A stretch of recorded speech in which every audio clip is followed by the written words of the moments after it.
الحمد لله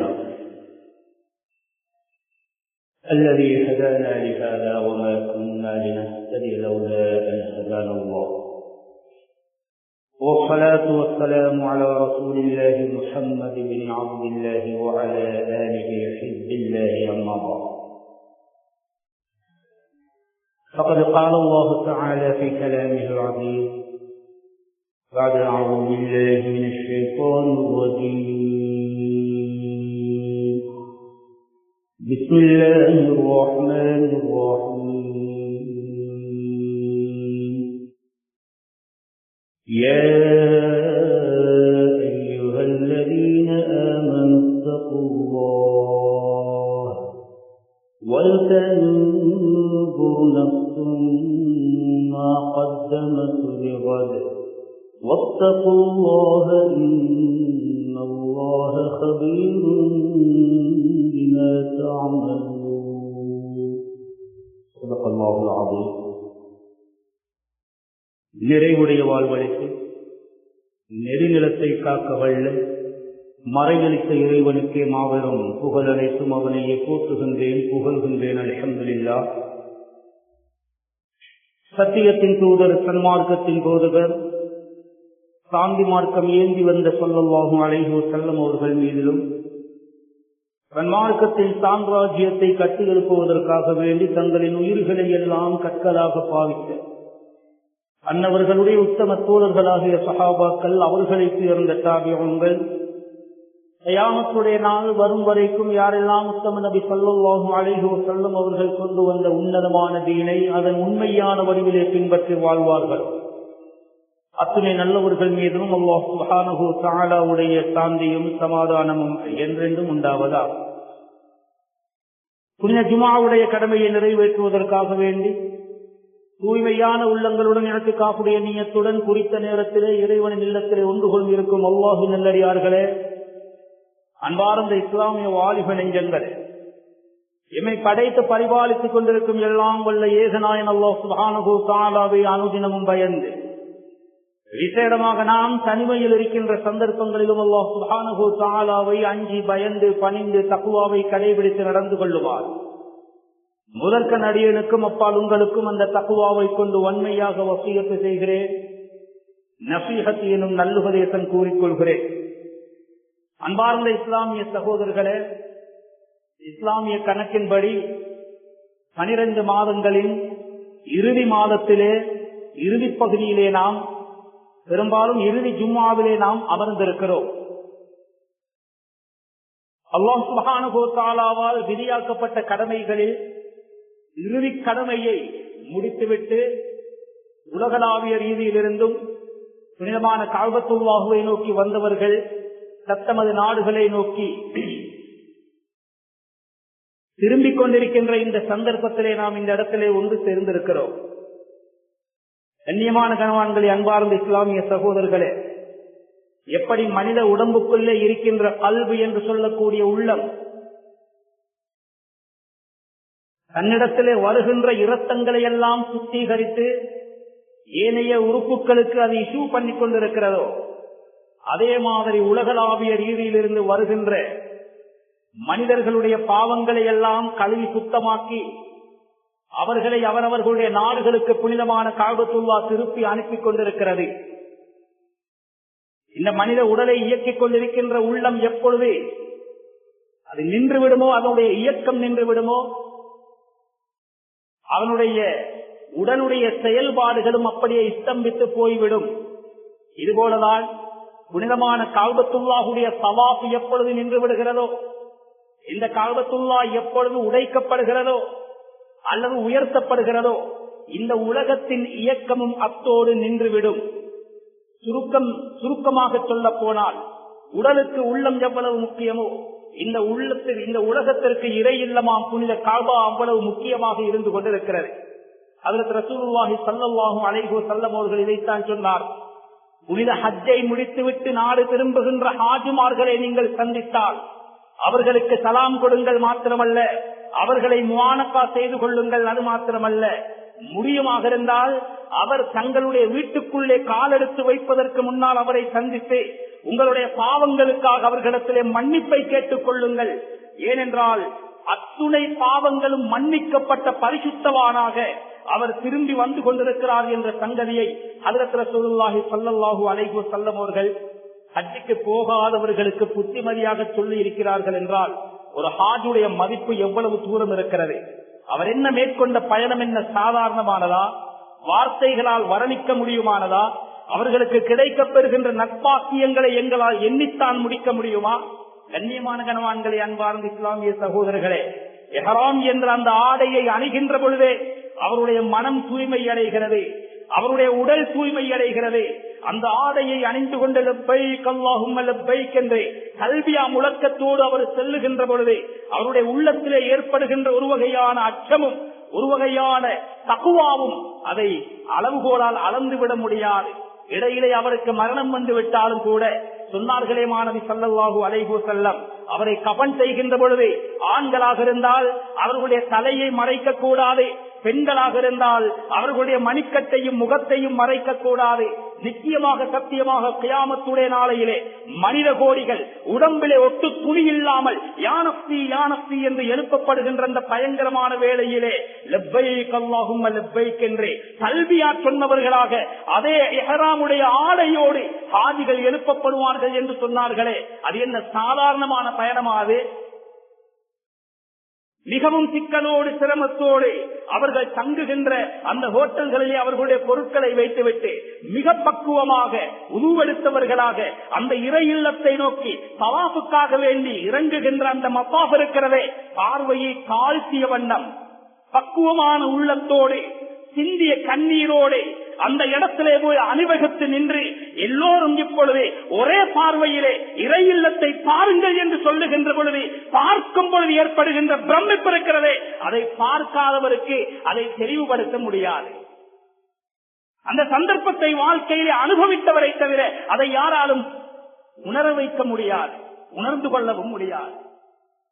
முதல் தடவையாக கேட்கின்ற சகல துஆக்களையும் அல்லாஹ் சுப்ஹானஹு வ தஆலா அங்கீகரிப்பானே, இந்த இடத்திற்கும் அல்லாஹ் என்னை கொண்டு வந்திருக்கிறானே என்று தன்னை தானே சந்தேகப்படுகின்ற அந்த கண்கொள்ளா காட்சியை பார்த்து வந்தவர்கள் ஹாஜிமார். கண்ணீர் சிந்தி இருகரம் ஏந்தி அல்லாஹ்விடத்திலே துஆ கேட்கின்ற பொழுது அதற்கு முன்னால் எத்தனையோ லைலத்துல் கத்ர்களை அவர்கள் சந்தித்திருப்பார், எத்தனையோ கியாமுல் லைல்களிலே கால்களுக்கு நின்றிருப்பார். ஆனால் இந்த உலகத்தின் மத்தியிலே அல்லாஹ்வால் அமைக்கப்பட்டிருக்கின்ற அந்த புனிதமான காபத்துல்லாஹ் 120 ரஹ்மத்துகள் இறக்கப்படுகிறது. அதை தவாஃப் செய்பவர்களுக்கு 60 ரஹ்மத்துகள், அந்த இடத்திலே தொழுபவர்களுக்கு 40 ரஹ்மத்துகள். ஏன் வெட்டு கண் கொண்டு அதை பார்த்து கொண்டிருந்தாலே அவர்களுக்கு 20 ரஹ்மத்துகள். காபத்துல்லாவுக்கும் மக்காவுக்கும் ஹரமுக்கும் வெளியே இருந்து இரவு பகலாக அமல் செய்வதல்ல, ஜிஹாது செய்வதை விடவும் அந்த காபத்துல்லாவை பார்த்து கொண்டிருப்பதற்கு நன்மை அதிகம் என்றார்கள் அருமை நாயகம் ஸல்லல்லாஹு அலைஹி வஸல்லம். அவர்கள் போய் வந்திருக்கின்ற இடம் என்ன சாதாரணமானதா? எத்துணை லட்சங்கள் போனாலும் ஒரு முஸ்லிமுடைய லட்சியமே அந்த புனிதமான காபத்துல்லாவை வாழ்க்கையில் ஒரு தடவை ஏனும் வலம் வர வேண்டுமே. ஏனென்றால் சொர்க்கத்திற்கு போனால் கூட அந்த பாக்கியம் கிடைக்காது. ஹஜருல் அஸ்வதை நெஞ்சோடு நெஞ்சாக நேருக்கு நேராக நின்று பிஸ்மில்லாஹி அல்லாஹு அக்பர் என்று சொல்லுகின்ற அந்த தக்பீர் முழக்கம் இருக்கிறதே, சொன்னார்கள் நாயகம் ஸல்லல்லாஹு அலைஹி வஸல்லம், கியாமத்துடைய நாளையிலே மீசானுக்கு முன்னால் அந்த ஹஜருல் அஸ்வதை அல்லாஹ் கொண்டு வந்து நிறுத்துவார். அந்த ஹஜருல் அஸ்வதுக்கு 2 கண்கள் கொடுக்கப்பட்டு பேசுகின்ற ஒரு நாவு கொடுக்கப்படும். யாரெல்லாம் அதன் அருகில் வந்து அல்லாஹு அக்பர் பிஸ்மில்லாஹி அல்லாஹு அக்பர் என்று சொல்லி அந்த தவாஃபை நெஞ்சோடு காபத்துல்லாவை அந்த ஹஜருல் அஸ்வதை நேருக்கு நேராக நின்று தவாஃபை ஆரம்பித்தார்களோ அத்துணை பேருக்காக அல்லாஹ்விடத்திலே பரிந்து பேசும். உலகத்தோடு சம்பந்தப்பட்ட கல் அல்ல, உலகத்திலே விலை முடிக்க முடியாத எத்தனையோ கற்கள் இருக்கலாம். ஆனால் ஹஜருல் அஸ்வத் சுவர்க்கத்திலிருந்து அருளப்பட்ட கல், அது பாலை விட வெண்மையாக இருந்தது. பாவம் செய்த மனிதர்கள் போய் முத்தமிட்டு பாலை விட வெண்மையான அந்த கல்லை கருப்பு கல்லாக மாற்றிவிட்டார்கள். எந்த அளவுக்கு என்றால் காலப்போக்கிலே அல் ஹஜருல் அஸ்வத் கருப்பு கல்லு என்று பெயர் சூட்டப்படுகின்ற அளவுக்கு அந்த கல்லு கருப்பாகிவிட்டது. மனிதன் பாவம் செய்கின்ற பொழுது உள்ளத்திலே ஒரு கரும்புள்ளி விழுந்து விடுகிறது. செய்த பாவத்திற்கு தௌபா செய்கின்ற பொழுது அந்த கரும்புள்ளி நீக்கப்படுகிறது. தௌபா செய்யாமல் பாவத்திற்கு மேல் பாவம் செய்கின்ற பொழுது அவருடைய உள்ளம் கருப்பாகிக் கொண்டே போகிறது என்றார்களே ஹஜ்ரத் ஸல்லல்லாஹு அலைஹி வஸல்லம். அகத்தின் கருப்பு எங்களுக்கு கண்ணுக்கு தெரிவதில்லை. ஆனால் நாம் செய்கின்ற பாவத்தின் மூலமாக முத்தமிடப்பட்ட ஒரு சுவர்க்கத்துடைய பாலை விட வெண்மையான கல்லிலே அவ்வளவு பெரிய தாக்கத்தை ஏற்படுத்துவாக இருந்தால், பாவம் செய்துவிட்டு நாம் சென்று எங்களுடைய பச்சிளம் குழந்தைகளுக்கு முத்தம் கொடுக்கும் பொழுது அதனுடைய எதிர்காலம் எவ்வளவு பெரிய தாக்கத்தை ஏற்படுத்தும். இந்த சிந்தனைகளை எல்லாம் உள்ளத்தில் வைத்தவர்களாக அந்த ஹஜருல் அஸ்வதுக்கு நேராக நின்று அந்த தவாஃபை ஆரம்பிக்கின்ற பொழுதே முல்தஸிம், ஹஜருல் அஸ்வதுக்கும் காபத்துல்லாஹுடைய கனவுக்கும் இடைப்பட்ட அந்த இடம் முல்தஸிம் என்றாலே கட்டிப்பிடிக்கப்படக்கூடிய இடம். ஏனென்றால் அந்த இடத்தை எல்லோரும் கட்டிப்பிடிப்பார்கள். ஹஜ்ரத் அப்துல்லாஹ் இப்னு அப்பாஸ் ரலியல்லாஹு தஆலா அவர்கள் அந்த ஹஜருல் அஸ்வத் என்ற மூளைக்கும் காபத்துல்லாஹுடைய கல்லுக்கும் இடைப்பட்ட அந்த முல்தஸிம் என்ற இடத்திலே 2 கைகளையும் அப்படியே ஆறத் தழுவி அந்த காபத்துல்லாவை கட்டி அணைத்து தன்னுடைய கன்னத்தை அந்த காபாவுடைய கல்லோடு சேர்த்து இப்படித்தான் இந்த இடத்தை கட்டி அணைத்து காரின் நபி ஸல்லல்லாஹு அலைஹி வஸல்லம் அவர்கள் துஆ செய்ய நான் கேட்டிருக்கிறேன். யாரு இப்படி ஆறத் தழுவி கன்னத்தை வைத்து முல்தஸிமிலே துஆ செய்கிறார்களோ அந்த இடத்திலிருந்து கையை எடுப்பதற்கு முன்னால் அவருடைய துஆ கபூலாகும் என்றார்கள் அருமை நாயகம் ஸல்லல்லாஹு அலைஹி வஸல்லம். இதை உலகத்திலே வேறு எங்கேயாவது இது போன்ற இடத்தை எங்களால் விலை கொடுத்து வாங்க முடியுமா? அப்படி அந்த காபத்துல்லாஹை வலம் வருகின்ற பொழுது சுப்ஹானல்லாஹ் ருக்னுல் யமானி வரும். அந்த ருக்னுல் யமானியையும் பார்த்து கையை நீட்டி முத்தமிடுவார்கள் ஹஜ்ரத் ஸல்லல்லாஹு அலைஹி வஸல்லம். ருக்னுல் யமானி, ஹஜருல் அஸ்வத், இந்த இடைப்பட்ட இந்த 2 மூலைகளுக்கும் இடையிலே 70 மலக்குமார்களை அல்லாஹ் நியமித்து வைத்திருக்கிறார். அந்த இடத்திலே யார் அல்லாஹும்ம இன்னி அஸ்அலுக்கல் அஃவ வல் ஆஃபியா ஃபித் துன்யா வல் ஆখিরা ரப்பனா ஆத்தினா ஃபித் துன்யா ஹஸனா வ ஃபில் ஆখিরাতি ஹஸனா வ கினா அஸாபன்னார். உலகத்தில் எந்த மூலை முடுக்கில் இருந்து வந்தாலும், எத்துணை மொழி பேசுபவர்கள் வந்தாலும், அந்த மூளையை தொட்டவுடனே அத்துணை பேருடைய வாயிலிருந்தும் வெளிப்படுகின்ற ஒரே சங்கநாதம் இந்த உலகத்தில் உள்ள சகல நலவுகளையும், மௌத்துக்கு பின்னால் உள்ள சகல நலவுகளையும் தந்து நரகத்தை விட்டு எங்களை பாதுகாத்து சுவர்க்கத்தில் எங்களை நுழைய வைப்பாயாக என்று துஆ கேட்க சொன்னார்கள் ஸல்லல்லாஹு அலைஹி வஸல்லம். அந்த 70 மலக்குமார்களுடைய பொறுப்பு என்ன தெரியுமா? துஆ கேட்கின்ற ஒவ்வொரு மனிதனுடைய துஆவுக்கும் அவர்கள் ஆமீன் சொல்ல வேண்டும். இதை அந்த காபத்துல்லாஹுடைய மத்தாஃபை தொட்டு முதல் வட்டத்தை முடிக்கின்ற பொழுதே இத்தனை பாக்கியம் பெற்றவர்களாக அவர்கள் மாறிவிடுகிறார்களே கண்ணியமானவர்களே. தவாஃபை முடித்துவிட்டு மக்காம் இப்ராஹிம் இந்த புனிதமான ஆலயத்தை கட்டுவதற்காக வேண்டி ஹஜ்ரத் இப்ராஹிம் அலைஹிஸ்ஸலாம் அவர்கள் பயன்படுத்திய கல் 2 பாத சுவடுகளும் அதிலே பசுமரத்தாணி போல் பதியப்பட்டிருக்கிறது. சேற்றுக்கு மேலால் நின்றது போல அந்த கருங்கல்லு அப்படி அவர்களுடைய அந்த காலை அச்செடுத்திருக்கிறது என்றால் அங்கு தெளிவான அத்தாட்சிகள் இருக்கிறது. மகாமு இப்ராஹிம், அந்த இப்ராஹிமுடைய கால் பாதமும் அதிலே ஒன்றுதான் என்று குர்ஆன் சொல்லுகிறது. அது என்ன சாதாரண காலடியாது. இப்ராஹிம் அலைஹிஸ்ஸலாம் காபத்துல்லாவை கட்டுகின்ற பொழுது ஒரு ரிவாயத்திலே 100 வயதை அடைந்திருந்தார்கள். அவர்களுக்கு உதவி செய்த இஸ்மாயில் அலைஹிஸ்ஸலாத்து வஸ்ஸலாம் 30 வயதை அடைந்திருந்தார்கள். அந்த இடத்தில் அந்த காபா வர வேண்டும் என்று முடிவெடுத்தவன் அல்லாஹ். அதற்குரிய பிளானை போட்டவர்கள் ஜிப்ரீல் அலைஹிஸ்ஸலாம். அதனுடைய அஸ்திவாரத்தை எழுப்பியவர்கள் இப்ராஹிம் அலைஹிஸ்ஸலாம். அதற்கு துணை இருந்தவர்கள் இஸ்மாயில் அலைஹிஸ்ஸலாம். அல்லாஹும் ஜிப்ரீலும் நபிமார்களோடு சம்பந்தப்பட்ட அந்த புனிதமான ஆலயத்தை கட்டுவதற்காக பயன்படுத்தப்பட்ட கல் இப்ராஹிம் முஸல்லா. ஸல்லல்லாஹு அலைஹி வஸல்லம் அவர்களை பார்த்து அல்லாஹ் சொல்லுகிறார், அல் குர்ஆனுடைய வசனம்.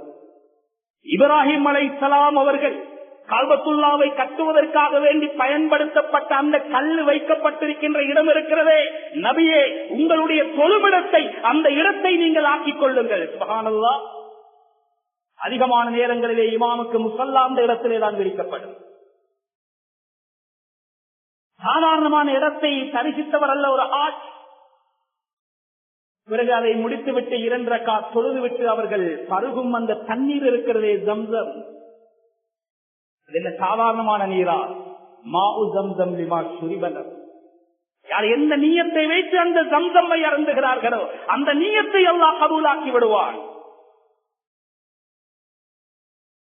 எந்த நியத்தை வைத்து அதை குடித்தாலும் அந்த நியத்தை நிறைவேறிவிடும். அவைகளை பற்றி பேசுவதற்கு நேரம் இடம் கொடுக்காது. ஹஜ்ஜிக்கு போனவர்களுடைய வீட்டுக்கு போனால் உங்களுக்கு அவ்வளவு ஜம்சம் அருந்த கிடைக்காது. ஒரு ஹாஜிக்குரிய அனுமதி 5 லிட்டர் தான். யாரோ கேட்டார்களாம், வீடுகளுக்கு போய் ஜம்சம் கொடுத்ததற்கு பின்னால் இதை கண்ணுக்கு ஊற்றுவதற்கா என்று.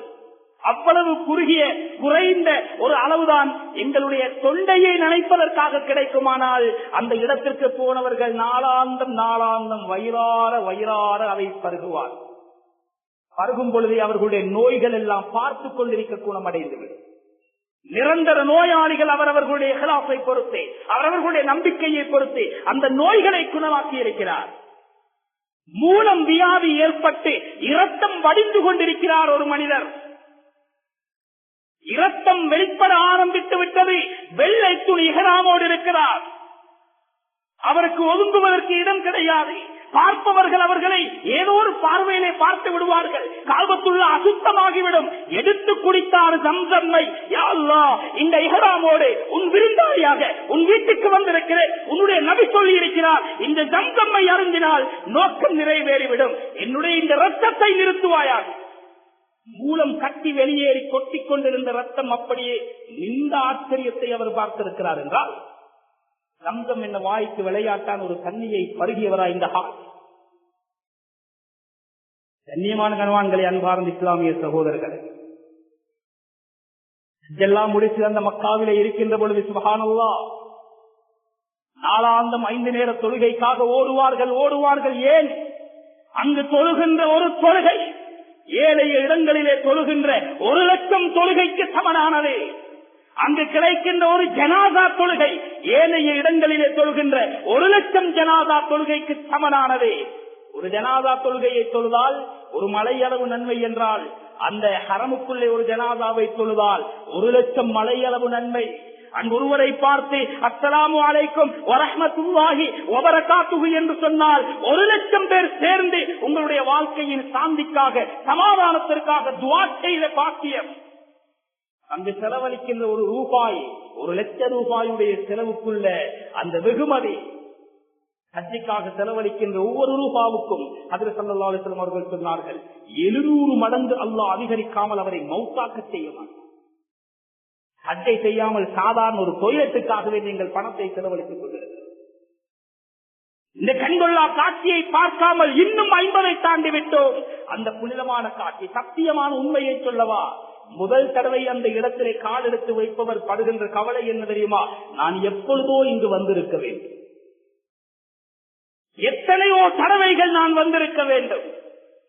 கண்ணியமான கணவான்களே, அன்பார்ந்த இஸ்லாமிய சகோதரர்களே, அந்த அற்புதமான கடமையை முடித்து அந்த மக்காவிலே இருக்கின்ற அந்த காட்சி, பக்கத்திலே பார்த்தால் அபூ குபைஸ் மலை, மன்னருடைய பெலஸ் அமைக்கப்பட்டிருக்கிறதே, அது என்ன சாதாரணமான மலையா? அவ்வளவு ஜபலில் குளித்தத்தில் ஆறும், இந்த உலகத்திலே அல்லாஹுவால் முதலில் படைக்கப்பட்ட மலை அபூ குபைஸ் மலை. அந்த காபத்துல்லாவை கட்டப்படுவதற்கு எடுக்கப்பட்ட கல்லு எடுக்கப்பட்ட மலைகளில் அபூ குபைஸ் மலையும் ஒன்று. அதனுடைய கல்லும் அந்த காபாவிலே பயன்படுத்தப்பட்டிருக்கிறது. தூர்சீனா மலையுடைய கல்லும் அந்த காபத்துல்லாவிலே பயன்படுத்தப்பட்டிருக்கிறது. சஃபா மருவா மலைகளுடைய கற்கள் அங்கு பயன்படுத்தப்பட்டிருக்கின்றன. கண்ணியமான கணவான்களே, அன்பார்ந்த இஸ்லாமிய சகோதரர்களே, அந்த மீசாபே ரஹ்மா இருக்கிறது, காபத்துல்லாவிலே போடப்பட்டிருக்கின்ற தங்கப்பீலி. அந்த சந்தர்ப்பத்திலே துவா கேட்டால் அந்த துவாவை அல்லாஹ் கபூலாக்குவான் என்றார்கள் நாயகம் ஸல்லல்லாஹு அலைஹி வஸல்லம். அரைவட்டம் இருக்கிறது. ஆயிஷா ரலியல்லாஹு அன்ஹா கேட்டா, யா ரசூலல்லாஹ், கல்பத்துல்லா உள்ளுக்கு சொல்வதற்கு எனக்கு ஆசையாக இருக்கிறது, அப்படியா வா என்னோடு சொல்லலாம் என்று அழைத்து சென்று கல்பத்துல்லாவுடைய கதவை திறந்து கொடுக்கவில்லை. அதற்கு பக்கத்தில் இருக்கின்றதே ஹசீம் அரைவட்டம், அதற்குள்ளே தொழுமாறு சொல்லிவிட்டு சொன்னார்கள், இதற்குள்ளே தொழுதால் கல்பத்துல்லா உள்ளே தொழுத நன்மை கிடைக்கும். சுப்ஹானல்லாஹ். அங்கு ஒரு பிரயாணம் செய்வார்கள், மக்காவை சூழ. ஹஜ்ரத் ரசூலுல்லாஹி ஸல்லல்லாஹு அலைஹி வஸல்லம் அவர்கள் பிறந்த வீடு இன்னும் இருக்கிறது. அது ஒரு லைப்ரரியாக காட்சிப்படுத்தப்பட்டிருக்கிறது. அந்த இடத்தை போய் பார்க்கின்ற பொழுது அல்லவா அந்த ஞாபகங்கள் எல்லாம் மனதோடு நிழலாடும். அதை எங்கிருந்து கேட்டாலும் அந்த சந்தர்ப்பத்தில் அந்த இடத்திலே போய் ஹஜ்ரத் ஸல்லல்லாஹு அலைஹி வஸல்லம் அவர்கள் பிறந்த உடனே சுவைபா என்று சொல்லக்கூடிய அபூலஹபுடைய அடிமை வந்து, உங்களுடைய சகோதரன் அப்துல்லாஹுடைய மனைவிக்கு ஆண் பிள்ளை பிறந்திருக்கிறது என்ற செய்தியை அவன் கேட்டவுடனே அந்த சந்தோஷ செய்தியை வந்து சொன்ன அந்த சுவைபாவை அப்படியே உரிமை விட்டு விட்டார். நற்செய்தியை நீ எனக்கு வந்து சொன்னாயே, அதனால் உன்னை உரிமை விடுகிறேன் என்று அவருடைய கையை நீட்டி உரிமை விட்டார். இமாம் புகாரி ரஹ்மத்துல்லாஹி அலைஹி சொல்கிறார்கள், ஸல்லல்லாஹு அலைஹி வஸல்லம் அவர்கள் பிறந்த சந்தோஷத்தை கேட்டு அந்த அடிமையை அந்த விரலை நீட்டி அவன் உரிமை விட்ட பரக்கத்தினால் இன்றும் கபருக்குள்ளே அவனுக்கு அந்த விரலினால் அல்லாஹ் தண்ணீர் புகட்டிக் கொண்டிருக்கிறார். அப்படியே போய் சவுர் மலையை பார்ப்போம். ஸல்லல்லாஹு அலைஹி வஸல்லம் ஒளிந்தொளிந்து உயிருக்கு பயந்து மதீனாவை நோக்கி ஹிஜ்ரத் செய்கின்ற பொழுது அதற்கு அபூபக்கர் சித்தீக் ரலியல்லாஹு அவர்களுடன் கூட அந்த மலையை ஏறி அந்த குகைக்குள்ளே ஒதுங்கிய காட்சியை அல்லாஹ் குர்ஆனிலே வர்ணிக்கிறானே. அந்த இரண்டு பேரும் குகைக்குள்ளே இருக்கின்ற பொழுது என்று சொல்லுகின்ற அந்த குகையை பார்க்க வேண்டும் அல்லவா? பார்ப்பதற்கே கண்கள் கூசும். நடக்க நினைத்தால் கால்கள் மறுக்கும். அதில் எப்படி ஏறினார்கள், எப்படி ஒதுங்கினார்கள், எப்படி மறைந்தார்கள். சுப்ஹானல்லாஹ். 3 நாட்கள் மறைந்திருந்தார்களே, 3 நாட்கள். ஜபலுன்னூர் என்ற அந்த குர்ஆனுடைய நுபுவத்து இறங்கிய அந்த ஜபலுன்னூர் என்ற பிரகாசம் பொருந்திய மலையை பார்க்க வேண்டும் அல்லவா? எவ்வளவு கம்பீரமாக காட்சியளிக்கிறது. கண்ணியமான கனவான்களே, அன்பார்ந்த இஸ்லாமிய சகோதரர்களே, அந்த இடமெல்லாம் போய் எங்களுக்காக வேண்டி இறை தூதர் ஸல்லல்லாஹு அலைஹி வஸல்லம் அவர்கள் பட்ட தியாகங்களை எல்லாம் நினைவு கூர்ந்து மினா, அரஃபா, முஸ்தலிஃபா, ஜமராத், சுப்ஹானல்லாஹ், அந்த வெள்ளை துணியோடு 8ஆம் பிறை இஹ்ராமை கட்டியவர்களாக லப்பைக் அல்லாஹும்ம லப்பைக் என்ற லட்சக்கணக்கான மனிதர்கள் ஒரே பள்ளத்தாக்கை நோக்கி பயணம் செய்கின்ற அந்த காட்சியை பார்க்கவே அங்கு போடப்பட்டிருக்கின்ற விரிப்பு 1.5 அடிக்கும் குறைவான ஸ்லீப்பரை வைக்க வேண்டுமாக இருந்தாலும் எங்கள் விரிப்புக்கு கீழால் தான் வைக்க வேண்டும். கொண்டு போன பேகை வைப்பதாக இருந்தாலும் எங்கள் விரிப்புக்கு கீழால் தான் வைக்க வேண்டும். கபரை ஞாபகப்படுத்துகின்ற அந்த மினாவுடைய மைதானம், அதிலே தொழுகைகளை எல்லாம் 2 ரக்காத்துகளாக சேர்க்காமல் சுருக்கி தொழுதுவிட்டு திக்ருகளும் மௌராதுகளும் பயான்களும் உபதேசங்களும் ஒரு நாளை அங்கு பிறை 8 கழித்துவிட்டு அப்படியே படையெடுப்பார்கள் அரபாவை நோக்கி. அதைவிட சிறந்த ஒரு இடம் இந்த உலகத்திலே இருக்கிறதா? கண்ணியமானவர்களே, இந்த உலகத்திலே வருடத்திற்கு ஒரு தடவை பாவங்களை மன்னிக்கப்படுகின்ற அளவுக்கு வேற எந்த இடத்திலும் அரபாவுடைய மைதானத்தை போல் அந்த இடத்திலே மன்னிக்கப்படுகின்ற அளவுக்கு மன்னிக்கப்படுவது கிடையாது.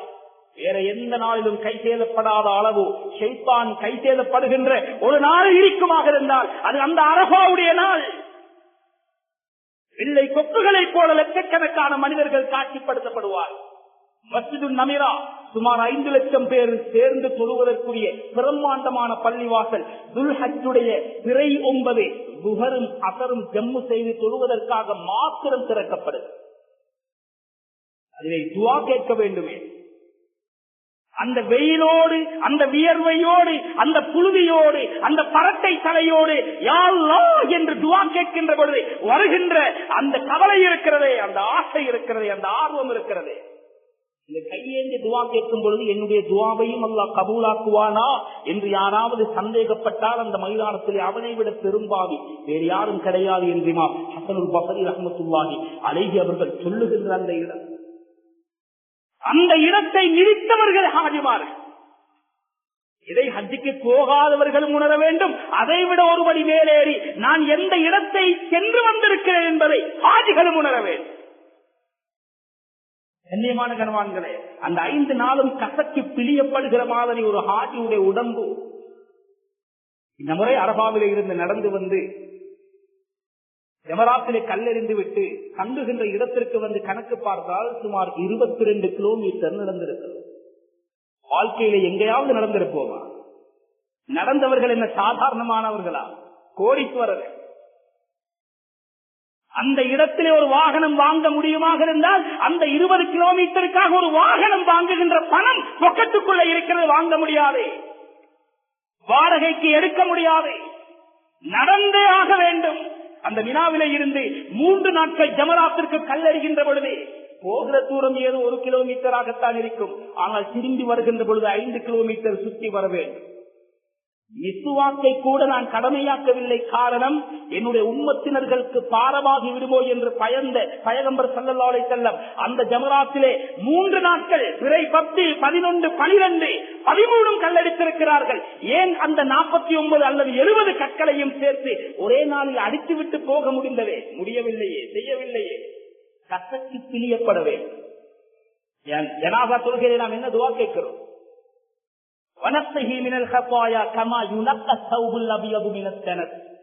வெள்ளாளை அழுக்கை விட்டும் கசக்கி பிழியப்பட்டு கழுவி துப்புரவாக்கப்படுவது போல இந்த மனிதனை பாவத்தை விட்டும் துப்புரவாக்கிவிடு என்று கேட்டார்களே ஸல்லல்லாஹு அலைஹி வஸல்லம்.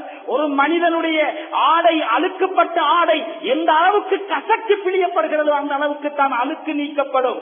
எந்த அளவுக்கு மனிதன் சிரமத்தை மேற்கொள்கிறானோ அந்த அளவுக்கு அவனுடைய பாவங்கள் அங்கே கழுவப்பட்டு பரிசுத்தமாகி விடுவார். கடைசி தவாஃபை முடித்து, தவாஃபுல் விதாவை முடித்து, ஹரம் ஷரீஃபிலே இருந்து கவலையோடு இந்த காபாவை விட்டு பிரிகிறேனே என்று ஆதங்கத்தோடு வெளியே வருகின்ற பொழுது 2 தோள்களிலும் இருப்புஜ மலக்குமார்கள் வந்து தங்களுடைய ரெக்கைகளை வைத்து, ஆதமுடைய மகனே, இன்று இந்த ஹரமிலிருந்து வெளியே காலெடுத்து வைக்கின்ற உனக்கும் இதே நிமிடத்திலே தாயுடைய வயிற்றிலிருந்து வெளியே தலைவோடுகின்ற குழந்தைக்கும் எந்த பாகுபாடும் வேறுபாடும் வித்தியாசமும் கிடையாது.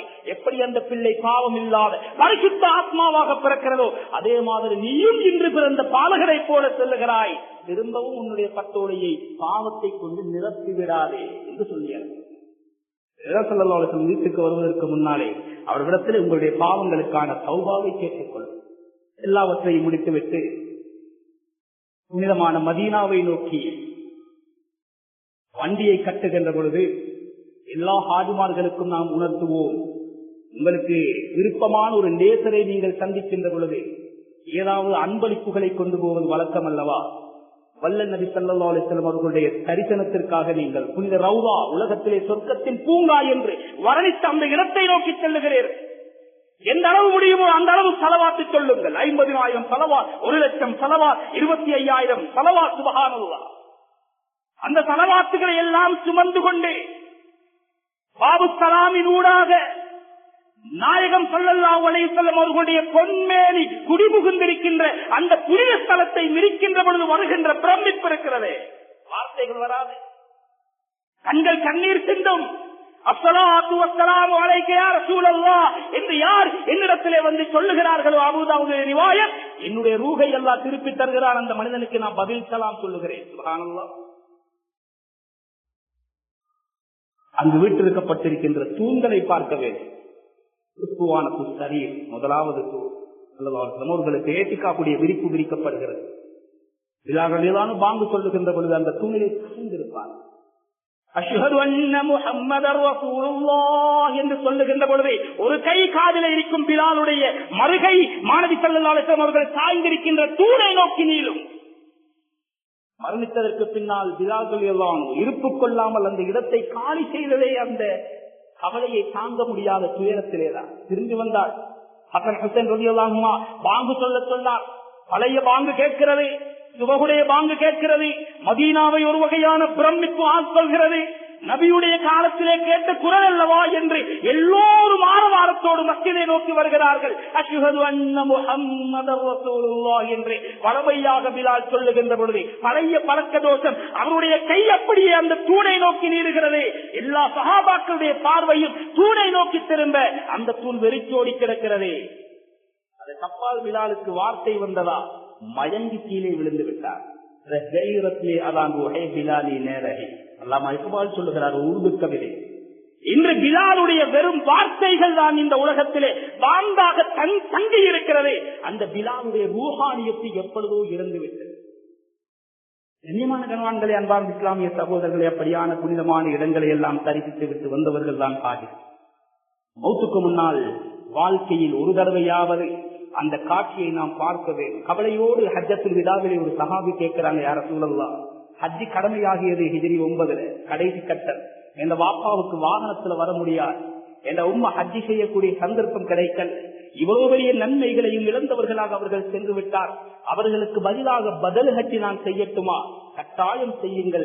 அதனுடைய முழு கூலியும் அவர்களுக்கு கிடைக்கும். ஹஜ்ஜி செய்தவர்கள் பெற்றோர்கள் ஹஜ்ஜி செய்யாவிட்டாலும் கூட அவர்களுடைய பேரில் அந்த ஹஜ்ஜை செய்யுங்கள். அந்த பாக்கியத்தை அவர்களுக்கும் எடுத்துக் கொடுத்து விடுங்கள். கண்ணியமான கனவான்களே, சகோதரர்களே, இந்த மாதம் இந்த புனிதத்துவங்களோடு முடிந்து விடுகிறது என்பதற்காக அடுத்த மாதமும் வருகின்ற மாதம் முஹர்ரமுடைய மாதம் சாதாரணமான மாதம் அல்ல. நோன்புக்கு பின்னால், ரமதானுக்கு பின்னால் அல்லாஹுக்கு அதிகமாக அருமை தூதர் ஸல்லல்லாஹு அலைஹி வஸல்லம் அவர்களுக்கு விருப்பமான மாதம் முஹர்ரம் என்ற மாதம். அதிலே முஹர்ரமுடைய நியத்தை வைத்து நோன்பு கொள்ளுங்கள். அதிலே ஆஷூரா வருகிறது, தாக்குவா வருகிறது. அது சம்பந்தமாக பின்னால் ஞாபகப்படுத்துவோம். ஏதோ ஒரு காலம் முடிய ஒரு காலம் புதித்து புதிதாக வந்து கொண்டே இருக்கிறது. எப்பொழுது எங்களுக்கு மரணம் வந்து விடுமோ இந்த புதுமையெல்லாம், இந்த மாதிரியான அற்புதங்கள் எல்லாம், சந்தர்ப்பம் எல்லாம் முடிந்துவிடும் என்று இருக்கின்ற சந்தர்ப்பத்திலே இவைகளை பயன்படுத்தி எப்படி எப்படி எல்லாம் நன்மைகளை கொள்ளையடிக்க முடியுமோ அப்படி நாம் வாழ்ந்து கொள்ள நாம் அனைவர்களும் உறுதி கொள்வோமாக. அல்லாஹ் சுப்ஹானஹு வ தஆலா அதற்காக நம் அனைவர்களுக்கும் அருள் புரிவானாக. யா அல்லாஹ் எங்களுடைய பாவங்களையும் மன்னித்து தருவாயாக. எங்களுடைய பெற்றோர்களுடைய சகல பாவங்களையும் மன்னித்து தருவாயாக. இந்த தடவை ஹஜ் முடித்த சகல ஹாஜிமார்களுடைய சகல பாவங்களையும் மன்னித்து தருவாயாக. அவர்கள் யார் யாருக்கெல்லாம் துஆ கேட்டார்களோ அத்தனை பேருக்காக அந்த துஆக்களை நீ ஏற்றுக்கொள்வாயாக. யாரெல்லாம் இன்னும் அந்த பாக்கியம் கிடைக்கவில்லையோ மௌத்துக்கு முன்னால் அவர்களுக்கும் அந்த நல்ல சந்தர்ப்பத்தை கொடுத்தருவாயாக. எங்களுடைய கடைசி